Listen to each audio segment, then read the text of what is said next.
요한복음 11장 우리말 성경. 나사로라고 하는 사람이 병이 들었는데 그는 마리아와 그의 자매 마르다의 마을 베다니에 살고 있었습니다.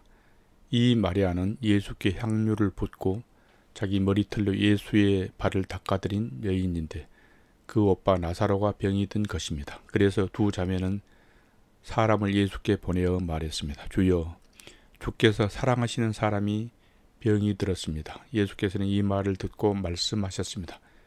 이 병은 죽을 병이 아니다. 이것은 하나님의 영광을 위한 것이요, 이 일을 통해 하나님의 아들이 영광을 받게 될 것이다. 예수께서는 마르다와 그녀의 자매와 나사로를 사랑하셨습니다. 그러나 나사로가 아프다는 말을 들으시고 예수께서는 계시던 곳에 이틀이나 더 머무르셨습니다. 그러고 나서 예수께서 제자들에게 다시 유대 지방으로 돌아가자 하고 말씀하셨습니다. 제자들이 예수께 말했습니다. 랍비여, 얼마 전에 유대 사람들이 선생님을 돌로 치려고 했는데 또다시 거리로 가려고 하십니까? 예수께서 대답하셨습니다. 낮은 12시간이나 되지 않느냐? 낮에 다니는 사람은 이 세상의 빛을 보기 때문에 넘어지지 않는다. 그러나 밤에 다니면 그 사람 안에 빛이 없기 때문에 넘어진다.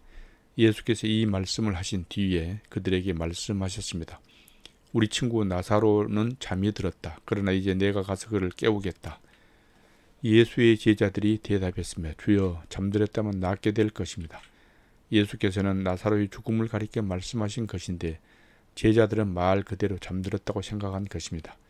그래서 예수께서는 그들에게 분명히 말씀해 주셨습니다. 나사로는 죽었다. 내가 거기 있지 않는 것을 기뻐하는 까닭은 너희를 위해서다. 이 일로 인해 너희가 믿게 될 것이다.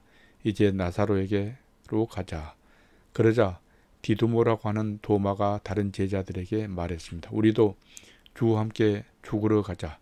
예수께서 그곳에 도착하셔서 보니 나사로가 무덤 속에 있은 지 이미 4일이나 됐습니다. 베다니는 예루살렘에서 약 15스타디온 못 미치는 곳에 있었기 때문에 많은 유대 사람들이 오빠를 잃은 마르다와 마리아를 위로하고 와 있었습니다. 마르다는 예수께서 오신다는 말을 듣고 달려나가 예수를 맞았지만 마리아는 집에 남아 있었습니다. 마르다가 예수께 말했습니다. 주여, 주께서 여기 계셨더라면 오빠가 죽지 않았을 것입니다. 그러나 지금이라도 주께서 구하시는 것은 무엇이든지 하나님께서 다 이루어 주실 줄 압니다. 예수께서 마르다에게 말씀하셨습니다. 내 오빠가 다시 살아날 것이다. 마르다가 대답했습니다. 그가 마지막 날 부활 때에 다시 살아나리라는 것은 제가 압니다. 예수께서 마르다에게 말씀하셨습니다. 나는 부활이요 생명이니 나를 믿는 사람은 죽어도 살겠고 살아서 나를 믿는 사람은 영원히 죽지 않을 것이다. 내가 이것을 믿느냐?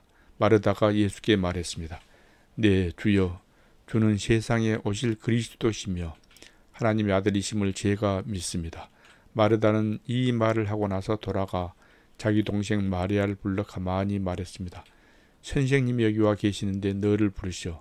마리아는 이 말을 듣고 급히 일어나 예수께로 갔습니다. 예수께서는 아직 동네에 들어가지 않으시고 마르다가 마중 나갔던 그곳에 계셨습니다.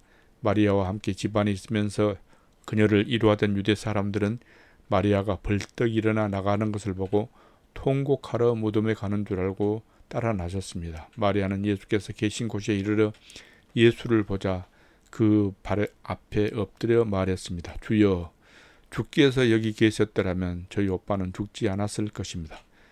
예수께서는 마리아가 흐느껴 우는 것과 따라온 유대 사람들 함께 우는 것을 보시고 마음이 비통해 괴로워하셨습니다.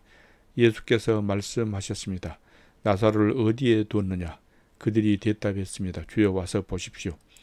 예수께서는 눈물을 흘리셨습니다. 그러자 유대 사람들이 말했습니다. 보시오, 그가 나사로를 얼마나 사랑하셨는지. 그러나 그들 중 어떤 사람은 이렇게 말했습니다. 눈먼 사람의 눈을 뜨게 하신 분이 이 사람을 죽지 않게 하실 수는 없었다는 말이요. 예수께서는 다시금 속으로 비통하게 여기시며 무덤 쪽으로 가셨습니다. 무덤은 입구를 돌로 막아놓은 동굴이었습니다. 예수께서 말씀하셨습니다. 돌을 옮겨 놓아라. 죽은 사람이 누이 마르다가 말했습니다. 하지만 주여, 그가 저기 있은 지 4일이나 돼 벌써 냄새가 납니다. 예수께서 말씀하셨습니다. 내가 믿으면 하나님의 영광을 볼 것이라고 내가 네게 말하지 않았느냐. 사람들은 돌을 옮겨 놓았습니다. 예수께서 하늘을 우러러보시고 말씀하셨습니다. 아버지여, 아버지께서 내 말을 들어주신 것을 감사드립니다. 아버지께서는 언제나 내 말을 들어주신다는 것을 내가 압니다. 그러나 지금 이렇게 말하는 것은 여기 둘러서 있는 사람들을 위해서입니다. 아버지께서 나를 보내셨다는 것을 그들로 하여금 믿게 하려는 것입니다. 예수께서 이렇게 말씀하시고 큰 소리로 외치셨습니다. 나사로야, 나오너라. 죽었던 나사로가 나왔습니다. 그의 손발은 베어 감겨 있었고 얼굴은 천으로 쌓여 있었습니다. 예수께서 그들에게 말씀하셨습니다. 그를 풀어주어 다닐 수 있게 하라. 마리아에게 왔던 많은 유대 사람들이 예수께서 하신 일을 보고 예수를 믿게 됐습니다. 그러나 그중 몇몇 사람은 바리새파 사람들에게 가서 예수께서 하신 일을 알려주었습니다. 그러자 대제사장들과 바리새파 사람들은 공회를 소집했습니다. 이 사람이 많은 표적을 행하고 있으니 우리가 어떻게 하면 좋겠습니까? 만약 이대로 내버려 두었다가는 모든 사람이 그를 믿게 될 것입니다. 그러면 로마 사람들이 와서 우리의 땅과 민족을 빼앗아 버릴 것입니다. 그러자 그중 가야바라는 그 해의 대제사장이 말했습니다. 당신들은 아무것도 모르고 있소. 한 사람이 백성들을 위해 죽어서 민족 전체가 망하지 않는 것이 당신들에게 유익한 줄로 깨닫지 못하고 있소. 이 말은 가야바가 스스로 한 것이 아니라 그 해의 제사장으로서 예수께서 유대 민족을 위해 죽게 될 것이라는 것을 예언한 것이었습니다. 또한 유대 민족뿐만 아니라 흩어진 하나님의 자녀들을 모아 하나 되게 하기 위해 죽으실 것을 예언한 것이었습니다. 그날로부터 그들은 예수를 죽이려고 음모를 꾸몄습니다. 그래서 예수께서는 유대 사람들 가운데 더 이상 드러나게 다니지 않으셨습니다. 거기서 떠나 광야 가까이에 있는 에브라임이라는 마을로 가서 제자들과 함께 머무르셨습니다. 유대 사람 유월절이 다가오자 많은 사람들이 유월절이 되기도 전에 자신의 몸을 정결하게 하려고 시골로부터 예루살렘에 올라왔습니다. 사람들은 예수를 찾으면서 성전에 서서 서로 말했습니다. 어떻게 생각하시오? 그분이 유월절에 오시지 않겠소? 그러나 대제사장들과 바리새파 사람들은 예수를 붙잡으려고 누구든지 예수께서 계신 곳을 알면 반드시 자기들에게 알려야 한다는 명령을 내렸습니다.